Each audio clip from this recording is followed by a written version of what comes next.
Assalamualaikum warahmatullahi wabarakatuh Sobat BMC. Jumpa lagi bersama saya Tony Kristanto, masih di Bumi Mojopahit Channel, gudangnya pusaka berkualitas. Nah sobat, saya mendapatkan sebuah pusaka menjelang bulan Suro ini.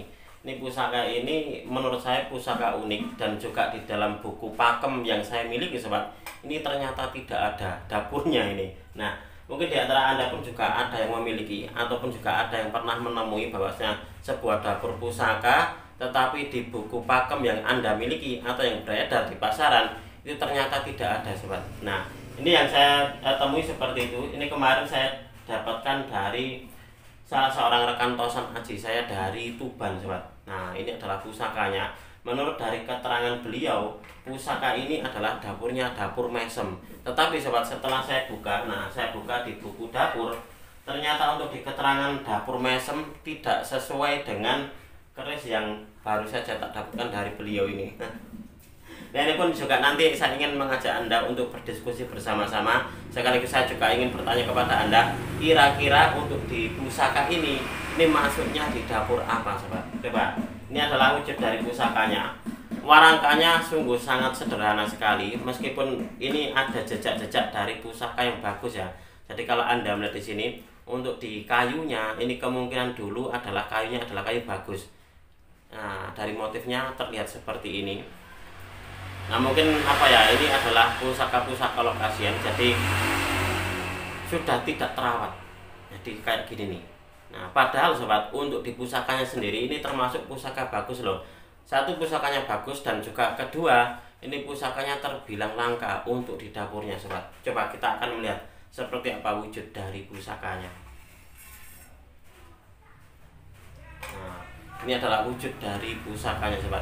Kalau Anda melihat di sini seperti ini, memang untuk sekilas seperti kayak dapur mesem, tetapi di sini, nah di sini ada semacam kayak sogokan tunggal. Jadi ada sogokan, dia berada di bagian tengah-tengah dari bilanya. Nah jadi bukan di sogokan depan, tapi dia berada tepat di tengah-tengah dari bilanya. Nah ini adalah salah satu dari jenis pusaka yang agak membingungkan ya. Karena gini, karena di buku pakem saya ini tidak ada. Nah itulah kenapa ini nanti mungkin di antara sobat ada yang mempunyai yang kayak gini, atau juga mengetahui kira-kira ini masuk di dapur apa, silakan Anda tulis di kolom komentar sobat. Akan saya balik untuk kameranya biar Anda pun juga bisa melihat seperti apa sih wujud dari pusaka yang saya dapatkan menjelang bulan Suro ini.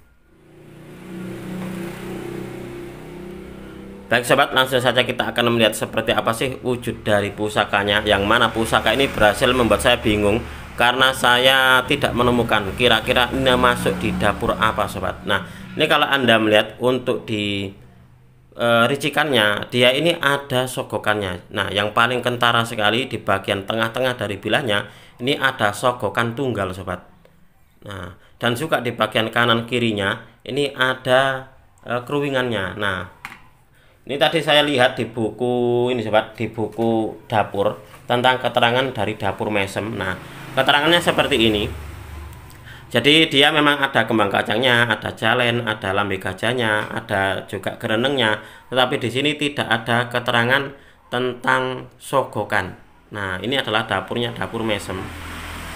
Nah di sini tidak ada. Nah itulah kenapa kemarin tuh saya ingin memastikan kepada teman saya, Mas, untuk di pusakanya apakah benar itu dapurnya dapur mesem? Karena kalau tak lihat itu kan memang ada sogokan tunggal atau sogokan yang ada di tengah-tengahnya, dan sogokannya cuma satu. Nah beliau pun juga ragu. Nah itulah Mas, saya sendiri juga agak bingung gitu loh, agak bingung karena untuk di diricikannya hampir mirip dengan dapur mesem, tetapi yang membedakan itu di sini. Nah dia ada sogokan tunggalnya di sini. Nah lalu saya pun juga menanyakan apakah itu untuk di sogokannya itu original. Ternyata memang original ini sobat, kalau menurut saya seperti itu, karena menurut dari teman saya pun juga sama, ini untuk di sogokannya ini original Mas. Nah, ini adalah salah satu dari beberapa dapur pusaka yang tidak terbukukan, mungkin seperti itu.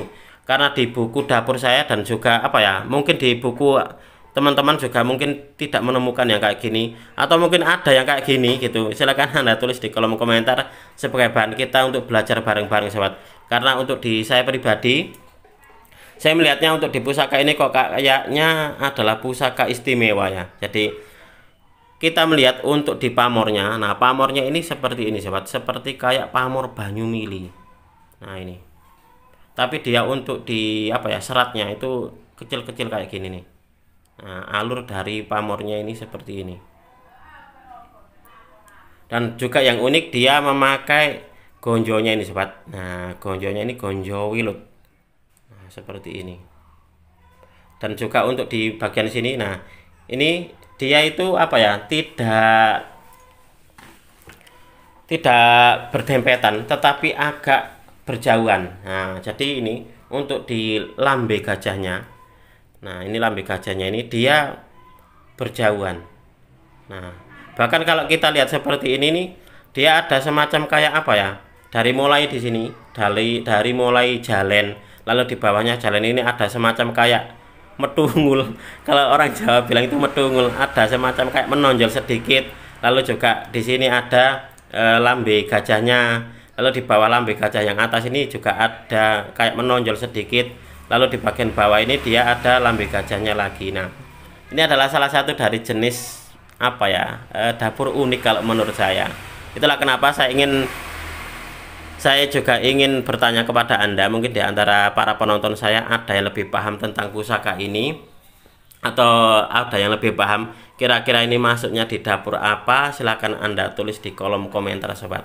Karena bagi saya pribadi, saya kok melihatnya itu sesuatu yang langka, sesuatu yang unik. Karena apa? Karena itu tadi, saya bisa dikatakan menemui yang kayak gini ya baru pertama kali ini sobat.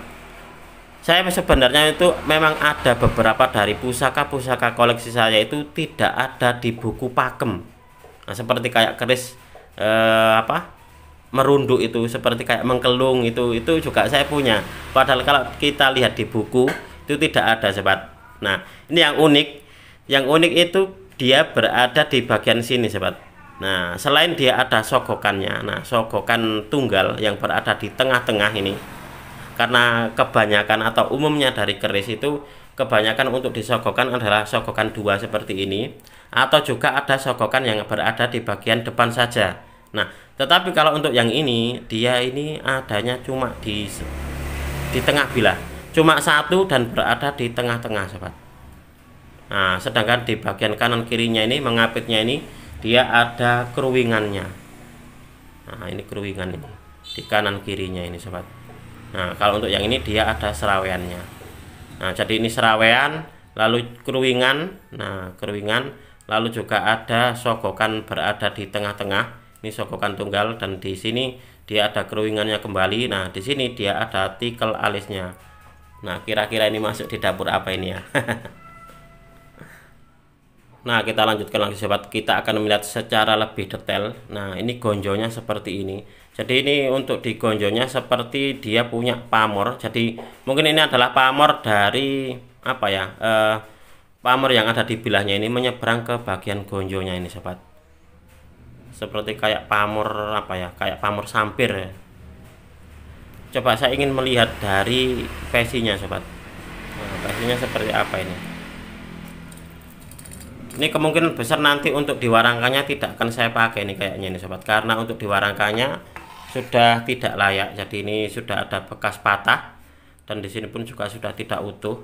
Meskipun ini kayunya bagus, seumpama gini, seumpama ini masih utuh sobat, kayaknya akan saya serviskan saja, karena mengingat dari motif dari kayunya ini. Nah, motif dari kayunya ini kayaknya kayu bagus.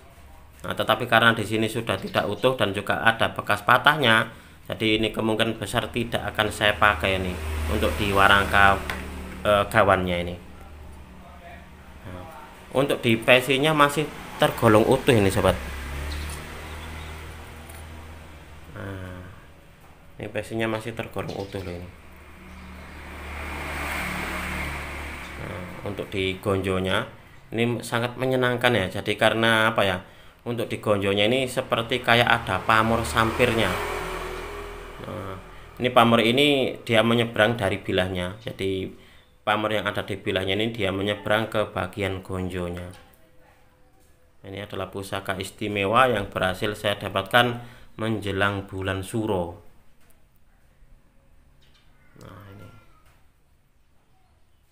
Ini kalau Anda melihat ini sobat, untuk di pamornya seperti ini. Ini untuk di bilanya sendiri masih tergolong lumayan utuh ini sobat.